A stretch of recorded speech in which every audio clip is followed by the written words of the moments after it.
이 시각 증시 헤드라인입니다. SM엔터테인먼트가 온라인 파트너스 자산운용의 지배구조 개선 방안을 전격 수용하겠다고 발표했습니다. 향후 3년간 순이익 최소 20%는 주주에게 환원한다는 내용, 기관 제안 사회이사 후보 추천 내용까지 온라인 측이 제안한 12가지 합의 사항을 결정하겠다고 밝히며 주가는 9% 가깝게 급등합니다. 경기 민감주가 강세입니다. 포스코홀딩스가 오늘 발표한 지난해 성적표에 따르면 지난해 영업이익은 전년 대비 47% 급감했습니다. 반토막난 영업이익에도 불구하고 올해 회복 기대감에 포스코홀딩스는 30만 원을 재탈환합니다. 철강뿐만 아니라 조선, 건설주들까지 실적 턴어라운드 기대감에 오릅니다. 삼성전자가 일본 통신사업자 KDDI와 5G 기술 검증에 성공했습니다. 자율주행, 클라우드 게이밍에서 나아가 AR, VR 서비스의 상용화 기대감이 커지며 HFR, KMW 등 5G 통신 장비주가 들썩입니다. 기가레일은 22% 급등입니다.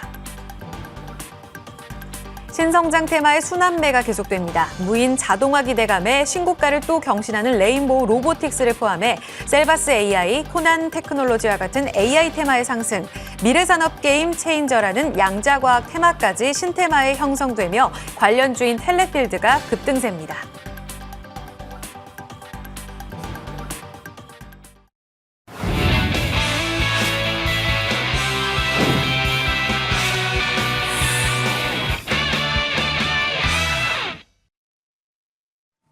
네, 뛰어난 통찰력과 감각을 지닌 시장 프로들과 함께하는 이 시간입니다. 오늘 두 분은 HB투자그룹 손여로 팀장, 테스타 자산관리 기동현 대표 모셨습니다. 안녕하세요. 안녕하세요. 안녕하십니까. 네. 자, 두 분과 함께 프로의 시선이 머문 세 섹터 이야기 나눠보겠습니다. 먼저 첫 번째 섹터 열어보죠. 2차 전지입니다. 꽃길은 원래 비포장 도로야. 멋있는데요. 그렇죠? 네. 2차 전지 올해 정말 믿어도 될지 이 포장되지 않은 도로를 달려서 결국에는 우리가 꽃길을 만날 수 있을지 사실 자연경관 멋진 경관을 보려면 굉장히 비포장 도로를 열심히 달려야 만날 때가 있습니다. 그리고 그 희열은 더 크죠. 정말 2차 전지가 그러한 섹터가 될 수 있을지 여쭤볼게요. 이 섹터 손여로 팀장님 가져오셨습니다. 이유는요? 네, 우선 섹터는 제가 정했지만 이 문구는 우리 제작진분들께 정해 주신 건데 굉장히 좀 감명을 받았습니다. 일단 저는 밀짚 모자는 겨울에 사라 이런 투자 포인트로 갖고 왔는데 사실상 이제 꽃길까지 가는 데까지 비포장 도로라고 하는 부분들이 2차 전지에 대한 뉴스들이 무성하게 나오고 있고 마치 좀 아쉽지만 손바닥 뒤집듯이 투자 철회, 투자 진행 이런 이슈가 나오다 보니까 우리가 2차 전지나 전기차 시장이 성장할 것은 알지만 정말 데이터들을 믿을 수 있는 것인가? 이러한 의구심이 들고 있으면서도 긍정적인 모멘텀이 나온다고 하면 그 누구보다도 탄력적으로 움직이는 곳이 2차 전지이기 때문에 네. 2차 전지도 좀 그중에서도 완성 셀이나 소재나 부품, 장비, 배터리 이렇게 나눌 수 있는데 그 안에서 조금 장비가 외면됐었다라고 하면은 이제는 오늘 좀 장비 이슈가 나오면서 좀 투심을 좀 고쳐 앉아볼 수 있는 그런 상황이 아닐까 판단돼서 좀 준비를 해봤습니다. 2차 전지 그 안에서도 장비주를 보자. 알겠습니다. 그러면 배경을 둘러싼 이야기를 먼저 나눠보자면 오늘 또 미국 쪽으로 공정 자동화에 배터리 3사가 다 투자한다. 이런 내용 전해지면서 새 공장 수율 맞춘다. 그 이유가 배경이 되고 있잖아요. 결국은 이렇게 되면 수요에 발빠르게 대응하겠다는 건데 우리가 사실 북미, 유럽 쪽으로 굉장히 기대하는 바가 크고 이 시장 커지면 배터리 쪽 다 같이 수혜받을 거라고 하잖아요. 수혜받는다면 본격적으로 올라갈 거다 말씀하셨는데 그럼 배터리 3사 그 셀 업체들의 캐파 얼마나 확대되는 거예요? 우선 결론부터 말씀드리면 성장할 것은 맞지만 몇 %나 성장할 것인가에 대해서는 조율을 해봐야 된다. 그렇게 판단되고 있고요. 이 질문을 받았을 때도 거의 1시간에서 1시간 반가량 뉴스를 뒤져봤는데 성장한다는 것은 동일했지만 수치는 좀 달랐습니다. 그래서 뉴스를 찾아보면은 좀 삼성 SDI는 좀 보수적인 관점을 하더라도 스텔란티스와의 계약 관계도 있었고 SK온 같은 경우는 조금 아쉽더라고요. 이제 그래도 포드랑 이제 손이 좀 떨어지면서 LG 에너지를 찾았고 LG 에너지 솔루션은 GM이나 혼다와의 합작 회사 설립 이슈도 있고 그다음에 1공장 이제 북미 1공장이 준공이 되었고 양산에 들어갔고 추가적으로 2, 3공장까지도 이제 준비를 한다, 계획을 한다 이런 뉴스가 나왔지만 긍정적인 뉴스 말고도 부정적인 뉴스가 나올 수 있는 게 뭐 어떤 수익성 문제로 투자 처리한다 이런 부분들이 있기 때문에 이런 리스크는 좀 있을 것이다라고 판단되고 있고요. 제가 어떤 몇 기가와트시에서 몇 기가와트시까지 성장할 것이다라고 확신 드리기 어려운 게 네. 나오는 뉴스마다 리포트마다 다 다르더라고요. 보고 그래서 있는 게. 네. 그래서 제가 이제 뭐라도 말씀을 드려야 될 것 같아서 좀 평균을 좀 말씀을 드리면 현재 2021년 연말 기준으로는 우리의 생산 능력이 약 40기가와트 정도 되고 그다음에 2026년까지는 한 160에서 170기가와트 정도 되기 때문에 대폭 느네요. 현재 위치로부터 이제 한 5년 뒤까지는 총 캐파가 5배 정도 커질 수 있기 때문에 연간으로 따진다라고 하면 20%씩 커질 수 있다라고 판단되고 있는데 그렇다고 하면은 이제 우리가 관심 갖고 있는 2차 전지 관련 종목들은 약 이제 밸류에이션 이제 멀티플 5배 정도 볼 수 있다고 하는데 이런 것들도 사실 내가 이 종목을 매수해서 3년, 5년 들고 가겠다. 네. 이런 분들 사실 뭐 지금 매수하셔도 5년 뒤까지 보셔도 되는데 나는 매수해가지고 좀 트레이딩을 하고 싶다라고 하시면은 일단 내가 관심 있는 종목의 목표가를 정해놓고 혹시라도 이렇게 손바닥 뒤집듯이 나올 수는 있는 뉴스에 따라서 조금 트레이딩 스킬을 가미해 볼 필요가 있다. 그렇게 좀 말씀드리도록 하겠습니다. 알겠습니다. 연평균 통계를 내주셨어요. 여러분들 헷갈리시는 부분에 있어서 매년 20% 그리고 어느 정도나 캐파가 늘지에 대해서 조금 중심 잡기 어려우셨던 분들은 지금 손 팀장님의 내용을 좀 참고해 보시면 될 것 같은데 결국은 성장성이 우리가 예상하는 대로 좋다라는 결과잖아요. 그런데 사실 잡음을 무시할 수가 없습니다. 주가도 말해주고 있고요. 특히 LG에너지솔루션은 이번 주에 좀 루머 때문에 많이 힘들었습니다. 네. 테슬라 쪽 오더컷 이야기 사실 무근이라고 했는데도 물론 오늘은 오르지만 주가 눌려 있잖아요. 네. 아니땐 굴뚝에 연기 날까요? 뭐 우선 테슬라가 전격적으로 가격 인하 정책도 펼쳤잖아요. 맞아요. 중국도 그렇고 유럽도 그렇고 20%씩 가격을 인하하게 됐는데 네네. 앵커님 말씀하신 것처럼 아니땐 굴뚝에 연기 나겠어요? 사실 장사 잘 되는데 가격 깎는 장사꾼은 없거든요. 잘 안 팔리니까 가격을 깎는 게 당연한 거고. 재고 낮추려고. 그렇죠. 그리고 테슬라 입장에서도 재고를 굳이 본인들 회사에 쌓아놓을 필요도 없습니다. 그냥 1차 벤더사들부터 주문을 줄여나가는 게 그들한테도 훨씬 안정적인 경영진의 판단이다라고 생각이 되고 글로벌 단에서 수요가 줄고 있는데 오더컷이 줄 수 있는 건 상당히 당연한 일이고 자연스러운 일일 수 있습니다. 저도 그렇게 생각을 하고 있고 다만 이제 루머이니까 그나마 다행인 것은 맞습니다. 뭐 예. LG엔솔과의 뭐 계약이 종료되거나 파기가 되거나 이런 부분도 아니고 국내 배터리 3사들 보시더라면 예. LG엔솔도 그렇고 SK온이라든지 삼성 SDI가 지금 테슬라만 쳐다보고 있는 건 아니거든요.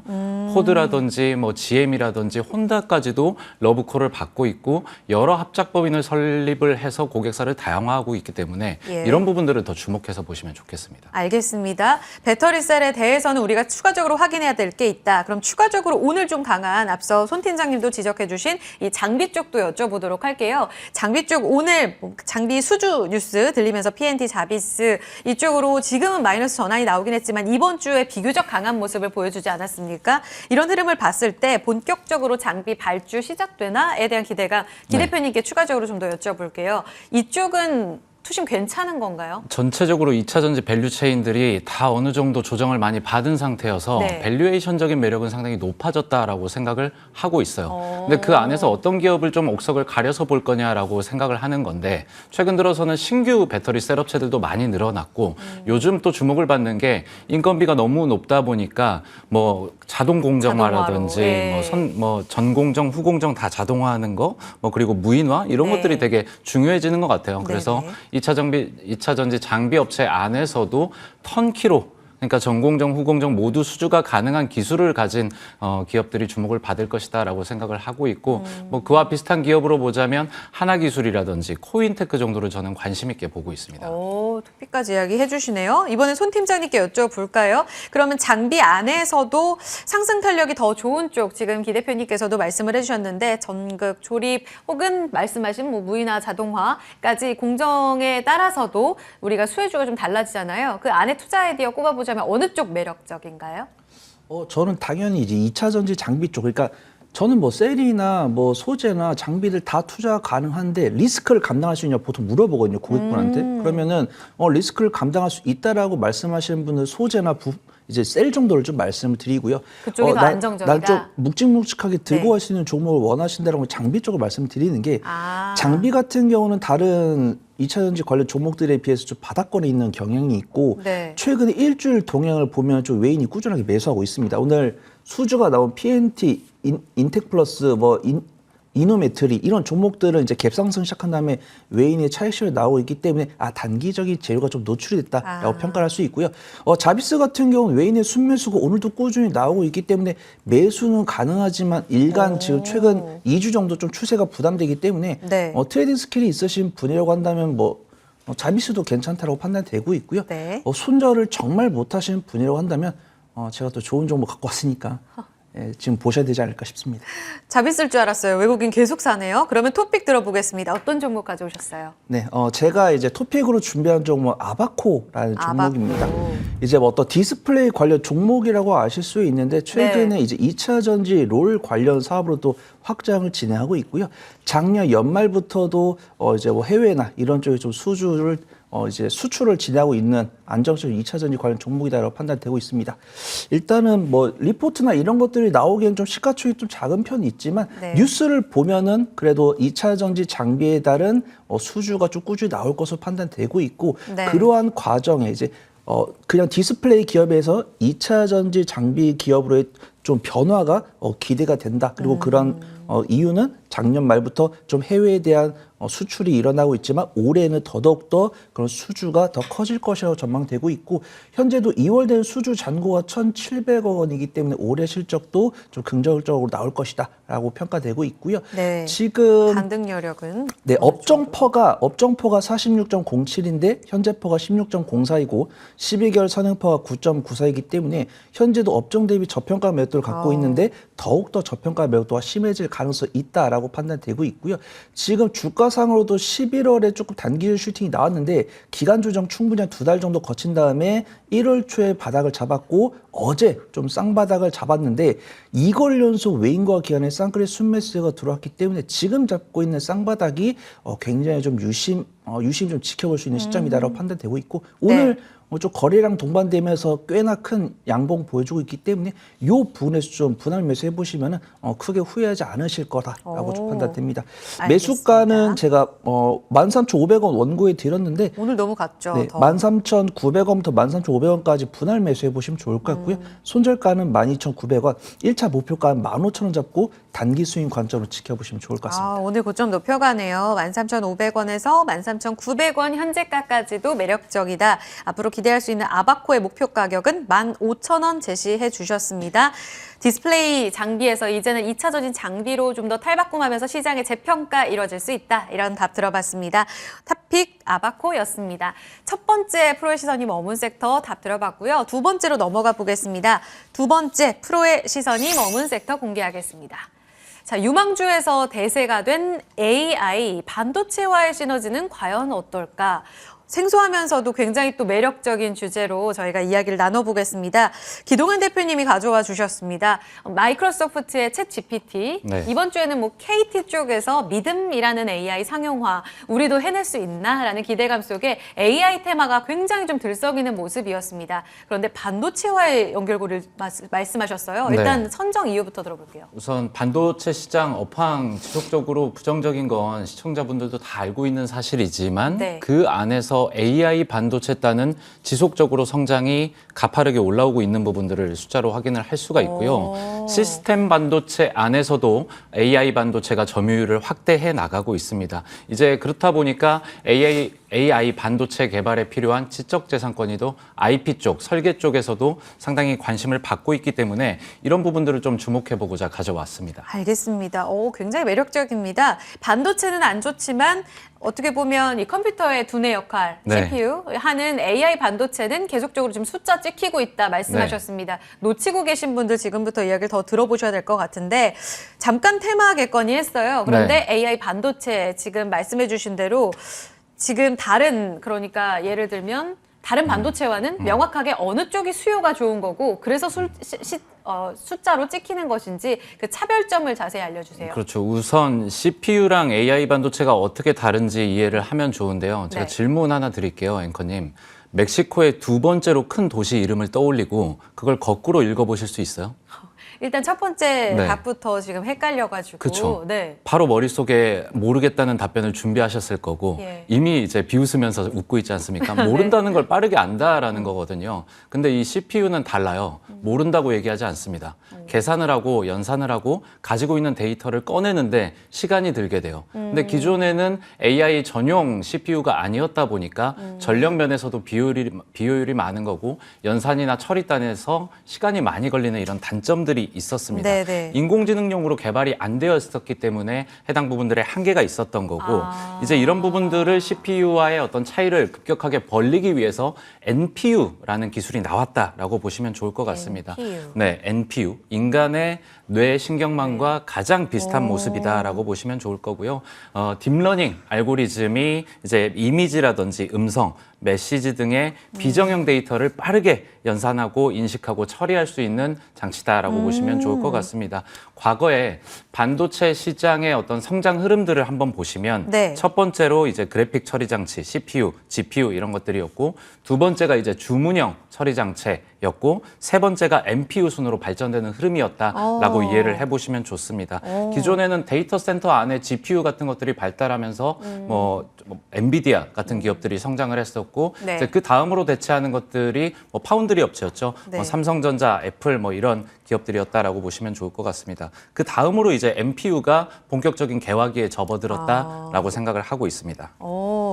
CPU, GPU, 이젠 NPU까지 보자. 그러니까 챗 GPT가 그렇게 똑똑한 이유도 이 NPU 덕분이라는 말씀이신 거예요? 네, 그렇죠. 알겠습니다. 그러면 미래의 IT 산업의 판도가 완전히 달라질 수 있는 챗 GPT를 중심으로 우리가 이쪽 계속 봐야 될 것 같은데 뭐 로봇, 자율주행, 오늘 뭐 양자 산업 이야기까지 나오고 있습니다. 지금 투자 아이디어를 좀 더 확장시켜서 우리가 볼 수 있는지 네. AI 반도체 이쪽 매력적이라는 데 다 들어가는 거예요? 시청자분들이 생각하는 그 신성장 산업이 네. 자율주행도 있고 UAM도 있고 뭐 5G, 6G 이런 것들 많이 얘기하잖아요. 이런 부분들에 다 필연적으로 들어가는 것들이 저는 AI 반도체라고 생각을 하고 있습니다. 네. 뭐 정확하게 좀 더 얘기하자면 엣지 환경이 잘 구현되는지가 봐야 되거든요. 우리가 생각하는 AI는 이런 거예요. 굉장히 대형의 데이터 네. 센터에서 자료를 연산을 빨리 해가지고 이제 모바일이라든지 이런 데 그냥 가볍게 구현하는 정도를 AI로 생각하지만 네. 엣지 환경은 조금 다릅니다. 이 중앙 집중형 데이터 센터에서 네. 자료를 그냥 송출해 주는 게 아니고 핸드폰 자체가 NPU를 갖고 있기 때문에 네. 자체적으로 연산과 처리가 가능한 겁니다. 데이터 센터를 거치지 않더라도 NPU 하나만으로도 네. 우리 앞에 보이는 노트북, 스마트폰, 자동차 전장까지도 자유롭게 쓰일 수가 있는 거죠. 해서 네. 이런 기술들을 보유한 기업들을 주목을 해봐야겠다라고 생각을 하고 있습니다. 알겠습니다. 종목 잠시 후에 듣고요. 우리 손 팀장님도 이쪽 매력적으로 보고 계시는지 사실 이쪽이 매력적인 건 알겠는데 어느 정도로 종목을 피킹할 수 있을까? 실적 나오는 종목 우리가 압축할 수 있을까에 대한 궁금증도 있어서 이 부분 전체적으로 어떻게 다루세요? 우선 AI를 봤을 때 그냥 AI에 들어가는 소프트웨어 같은 경우는 실제 어떤 기술력을 가진 기업들 위주로 네. 그다음에 어떤 하드웨어 쪽에서는 뭐 CPU를 만드는데 그냥 뭐 헤드셋이나 이런 종목도 괜찮지만 이제 대표님 말씀대로 이제 어떤 프로세서 예. 처리 장치에 들어가는 그런 기술을 가진 반도체 기업들도 괜찮다라고 판단되고 있고요. 어떤 AI 관련해서 소프트웨어는 말씀 엄청 많이 드린 것 같습니다. 뭐 실제 기술을 갖고 있는 뭐 주목받고 있는 뭐 코난 테크놀로지나 뭐 와인즈랩이나 이런 종목들은 뭐 기술력은 있지만 실적은 아마 반영이 될 겁니다. 지금 당장 반영되고 있지 않지만 한 2년이나 3년 안에 반영이 될 것이고 네. 그러한 부분들이 좀 선반영이 되고 있지 않나 그렇게 판단되고 있고요. 네. 코난 테크놀로지나 마인즈랩 같은 경우는 제가 오늘 보고 오니까 어느덧 뭐 2주 동안 뭐 100% 올랐다 이런 말씀이 있듯이 업종 퍼 대비 거의 7배 이상의 위치까지 갔기 때문에 근데 수급 동향이 외인과 기관의 매도가 아니고 매수이기 때문에 투자해볼 기회는 있다. 하지만 트레이딩 스킬을 갖춰야 되고 트레이딩 스킬이 없으신 분야고 한다면 네. 하드웨어 기업 그다음에 이제 대표님 말씀하신 것처럼 어떤 CPU나 NPU에 들어가는 비메모리 반도체를 만드는 비메모리 반도체 제조 기업이나 네. 패키징 기술을 갖고 있는 후공정 관련 기업들이 아직도 바닥에 있기 때문에 업종 대비 저평가 맵도 상당하고요. 네. 그런 쪽으로 관심 가져보셔도 좋고 AI 기술력이나 어떤 빅데이터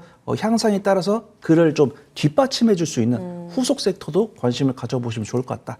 그래서 말씀드려보도록 하겠습니다. 너무 많이 주셨어요. 그렇죠. 다양하게 우리가 눈여겨봐야 될 그만큼 좀 전방위적인 핵심 섹터다라고 우리가 이해하면 될 것 같거든요. 네. 기 대표님께도 답 여쭤보죠. 지금 올라타는 게 맞을지 사실 AI 관련주로 간다면은 너무 부담스럽고 AI 반도체주에서는 정말 피킹이 어려울 것 같기도 하거든요. 종목 골라주신다면 어떻게 갈까요? 그 1년 전에 메타버스라든지 뭐 이런 흐름들 보면 NFT도 보고 단기적으로 급등락이 있잖아요. 네. 이번에 AI도 그럴 수가 있거든요. 그래서 테마로. 맞아요. 그래서 그런 부분들을 해칭을 하기 위해서는 빅테크 기업에 투자하는 것들도 방법이에요. 결국엔 뭐 네이버, 카카오라든지 뭐 삼성전자라든지 뭐 KT라든지 이런 기업들 다 본업도 있지만 AI 반도체 사업 안 하고 있는 곳 없거든요. 네. 그래서 조금은 안정적으로 본업을 일단 캐시카우로 해가지고 그 어떤 현금력을 갖고 AI 반도체에 투자를 하고 있는 기업이면 좋을 것 같고 네. 그래서 저는 이제 탑픽은 KT고요. 앞서 앵커님께서 믿음에 대해서 얘기를 해주셨잖아요.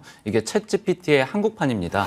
가장 지금 다른 빅테크 기업, 통신사에 비해서 KT가 가장 빠르게 조금 출시를 할 것으로 생각을 하고 있고 앞으로 KT의 목표는 이래요. 그 AI 인프라, 솔루션, 서비스를 결합한 한국형 AI 풀스택을 만들겠다라는 포부를 갖고 있습니다. 이 풀스택이라는 게 AI 모델 개발, 운영에 필요한 모든 것들을 집약한 데이터 센터라고 보시면 되고요. 지금 이런 어떤 그 풀스펙을 갖고 있는 게 아마존 그리고 구글 클라우드 등의 일부 빅테크 기업에 한정되어 있습니다.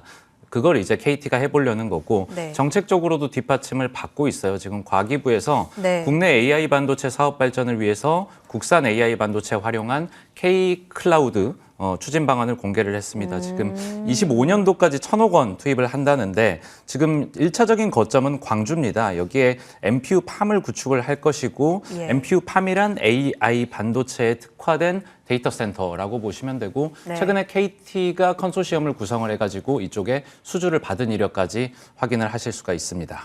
알겠습니다. KT가 토픽이었어요. 전 오히려 아까 손 팀장님 말씀하신 뭐 혹시 후공정 쪽에서 나오진 않을까라는 생각을 했는데 네. AI 쪽으로 끌고 갈 수 있는 통신주. 사실 통신주는 느리게 움직이잖아요. 하지만 그렇죠. 뭐 다른 3사와는 다른 움직임이거든요. 네. 그럼 KT는 이제 성장주로 밸류 계산이 가능한지 네. 어느 정도까지 올라갈 거로 보세요? 최근에 이제 국민연금에서 연임 반대 이슈 건으로 해가지고 또 배당락도 있었기 때문에 네네. 개파락에서 바닥은 충분히 만들었어요. 그래서 지금도 충분히 밸류에이션적인 매력은 있는 가격대입니다. 그래서 종가부터 35,100원까지는 매수가 가능해 보이고요. 네. 1차적인 목표가는 45,000원, 손절가 31,900원 말씀드리겠습니다.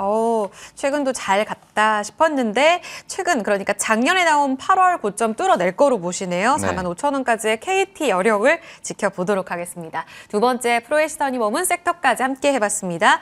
프로의 시선 이번에 세 번째는 시장 전략으로 좀 여쭤보려고 합니다. 연휴 전날 이제 장 마감까지 한 15분, 20분밖에 남지 않은 이 상황. 이제 연휴 후를 좀 대비해야 되는 그런 상황입니다. 자, 어떤 전략이 필요할지 두 분께 좀 여쭤볼게요. 먼저 기 대표님께 가보겠습니다. 연휴 이후에 네. 계속 지금처럼 뭔가 2,400을 뚫어내지는 않지만 종목 안에서 순환매 발빠를 겁니다. 이런 이야기 나오잖아요. 네. FOMC도 있고 너무 고민할 게 많아서 네. 그 이후에 어떨지 우리 투자자분들께 좀 팁을 미리 주시겠어요? 저는 좀 거시적으로 본다면 최근에 단기적으로 급등한 부분이 있기 때문에 네. 충분히 숨고르기가 나올 수 있다라고 생각을 하고 있고 지금 시장을 충분히 누를 수 있는 부분들은 경기 침체예요. 보통 4분기 실적이 안 좋게 나오는 기업들이 대부분이잖아요. 네. 마지막에 이제 손실 비용을 모두 송금 산입을 하기 때문에 네, 네. 이것 때문에 또 실적이 안 나올 수 있고 여기에 오래 더해지는 건 이제 경기 침체입니다. 그래서 생각보다 낙폭이 좀 커질 수도 있고 시장에서 충격이 커질 수도 있는 거죠. 그래서 저는 개별적인 어떤 실적주를 찾아보고 싶어요. 그래서 4분기 실적이 어느 정도 호실적이 보증되는 종목 아니라면 리오프닝이 이제 본격적으로 시작이 됐다라고 생각을 하고 있어요. 30일부터 제가 알기로 마스크 해제거든요. 네, 여기에 오늘 따라서 나왔죠. 미용 관련주들이라든지 항공 말고 여행이라든지 4분기 호실적이 어느 정도 보증되어 있는 식음료 쪽을 생각하고 있습니다. 미용, 네. 여행. 알겠습니다. 그러니까 기존에 나왔던 종목들 안에서 조금 더 명확하게 뉴스가 이제 반영될 섹터에 대한 순환매는 계속 이어진다. 이렇게 네. 정리하면 되겠죠. 알겠습니다. 손 팀장님께도 여쭤볼게요. 지금 내일부터 연휴가 길게 좀 시작되잖아요. 어디 내려가시나요? 네, 우선 이제 세뱃돈, 이제 조카들 세뱃돈 주려고 이제 이미 다 챙겨 놓으셨어요, 봉투에? 네, 어제 눈물을 머금고 인출했는데 네네. 네, 우선 저도 이제 굉장히 이제 앵커님 보셨겠지만 제가 긍정적인 이야기를 많이 하거든요. 시장에 근데 대해서. 이제 조금은 좀 단기 과열 구간이 아닌가. 현 위치가 바닥일 가능성 이제 60% 이상이다라고 좀 말씀을 드리는데 예. 이제 제가 원달러 환율이랑 외인 매수 자금을 꾸준히 말씀드리는 말이죠. 예전에 외인이 거의 7조에서 8조 가량 국내에서 매도를 했다고 했을 때 환율이 1,440원 정도였는데 네. 지금 환율이 1,240원 정도고 예전에 원달러 환율이 크게 올라갔을 때 사실 1,150원, 1,180원이겠지만 이제 조금 낙폭이 둔화되고 있기 때문에 좀 외인의 환전이 거의 끝난 게 아닌가 그렇게 판단하고 있고 지금 뉴스를 보시면은 연초 1월 연초부터 외국인이 국내 시장을 한 3.5주 정도 매수를 했다고 합니다. 그래서 네. 단순하게 사실 8조 매도했으니까 8조 매수하겠지 이런 생각 안 하실 거예요. 이제 외인과 기관이 매도할 때는 좀 원사이드하게 매도를 하지만 매수할 때는 굉장히 선별적으로. 신중하게 천천히 들어옵니다. 그렇기 때문에 거의 절반 가까이를 매수를 했기 때문에 외인도 충분히 쉴 수 있다라고 판단하고 있고요. 기관은 벌써 쉬고 있죠. 기관은 벌써 쉬고 있고 네. 외인은 좀 매수를 하고 있는데 그런 부분들이 외인이 매수를 하더라도 앵커님께서 일목요연하게 시장 브리핑을 해주고 계시지만 전기전자, 완성차, 뭐 제조업 일부 이쪽에 좀 국한된 이제 시장에 상관없이 지수 플레이만으로도 수익을 가져갈 수 있는 섹터에 집중하고 있다는 것은 이제 외인들도 좀 추가 모멘텀을 찾고 있다는 겁니다. 그래서 추가 모멘텀의 분수령이 될 수 있는 부분은 2월 FOMC가 아닐까 판단되고 있고요. 네. 일단 2월 FOMC 이전까지는 좀 개별 종목 장세를 대비하고 좀 짧게 하는 매매 살펴보시고 FOMC 결과에 따른 투자 전략은 새로 또 말씀을 드리도록 하겠습니다. 알겠습니다. 결국은 1월 말에 이제 FOMC 결과에 달려 있을 것 같아요. 수급의 연속성은 여기에서 확인을 한 이후에 2월장이 또 달라질지 두 분께 그 이후에 또 답을 들어보도록 하겠습니다. 이 같은 흐름 속에서 방망이 짧게 잡고 가는 전략은 유효해 보이니까 다음 주에도 참고해 보시기 바랍니다. 프로의 시선 오늘 두 분의 의견 함께 들어봤습니다. 손여루 HB그룹 투자그룹 팀장 그리고 테스타 자산관리 기동현 대표와 함께했습니다. 두 분 고맙습니다. 감사합니다.